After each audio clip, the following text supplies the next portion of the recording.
देख रहे हैं कशिश मीडिया।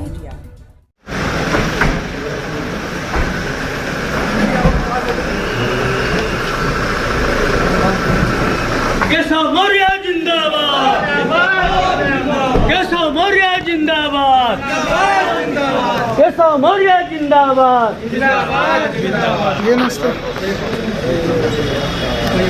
भैया नमस्ते। प्रणाम सर।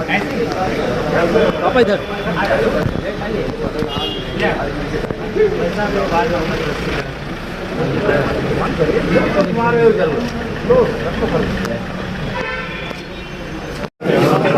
सभी कार्यकर्ता सब लोग बड़े वाले चलो भाई पीछे चलो सब लोग बड़े वाले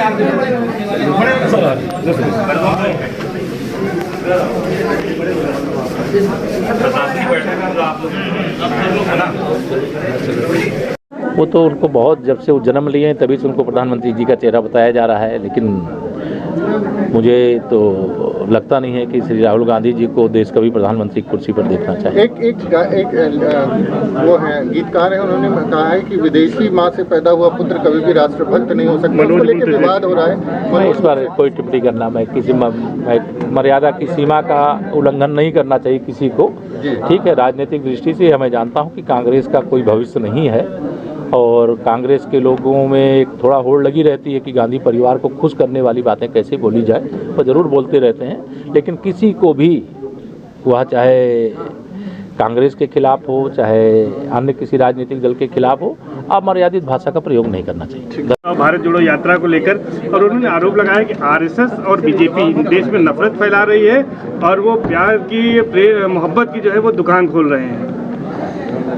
श्री राहुल गांधी जी के बारे में इतना मैं कहूँगा कि चूँकि उनकी यात्रा जैसे जैसे कमज़ोर पड़ रही है वैसे वैसे उनके अंदर चिड़चिड़ापन आता जा रहा है और उनके बयान कभी भी जिम्मेदारी से भरे रहते ही नहीं हैं और इसीलिए कांग्रेस का सूर्य अस्त हो रहा है और भारतीय जनता पार्टी लगातार सफलता के शिखर की ओर बढ़ रही है और श्री राहुल गांधी जी का कोई भी बयान देश या बीजेपी क्या उनकी पार्टी के लोग ही गंभीरता से नहीं लेते। राहुल गांधी जिस तरह से फैल रहा है, जिस तरह से कोरोना प्रदेश में तैयारियां जो की जा रही हैं किस स्तर पर हैं और क्या जिस तरह की स्थिति पिछले 2 बार में हम लोगों को देखने को मिली है उस तरह की स्थिति की आशंका है? हम लोग तो भगवान से यही प्रार्थना करते हैं कि ऐसी स्थिति अब कभी ना आए और माननीय प्रधानमंत्री श्री नरेंद्र मोदी जी के नेतृत्व और मार्गदर्शन में उत्तर प्रदेश के अंदर पीछे जो संकट आया उससे भी कोविड संकट से निपटने का काम किया गया और इस बार भी निपटने की पूरी तैयारी है और कोरोना संकट के रूप में आया था लेकिन अब भविष्य के लिए संकट ना बने इसका प्रयास किया जा रहा है। राहुल गांधी जी ने महाराष्ट्र के अकोला में नवंबर माह में भारत जोड़ो यात्रा के दौरान वीर सावरकर जी पर अमर्यादित टिप्पणी की थी, उसको लेकर अब लखनऊ में परिवार दाखिल किया गया है, तो किस तरह की वो इस तरह अमर्यादित टिप्पणी करते रहते हैं? देखिए, जो एक खानदान के अंदर जो लोग पैदा हुए हैं उनके अलावा बाकी लोगों को जो महापुरुष नहीं मानते हैं, कांग्रेस का यही संस्कार है और जब तक कांग्रेस देश में सरकार में थी, गुजरात में सरकार में थी, तब तक कभी भी भारत रत्न लौह पुरुष सरदार वल्लभ भाई पटेल को सम्मान नहीं मिला, कभी भारत रत्न बाबा साहब भीमराव अंबेडकर जी को सम्मान नहीं मिला, कभी कोई भी ऐसे महापुरुष में एक क्या अनेक जितने भी महापुरुष हैं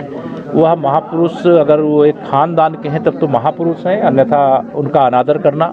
वैसे ही स्वतंत्र वीर सावरकर जी का अपमान करने का जो इनका प्रयास है वह घोर निंदा करता हूं।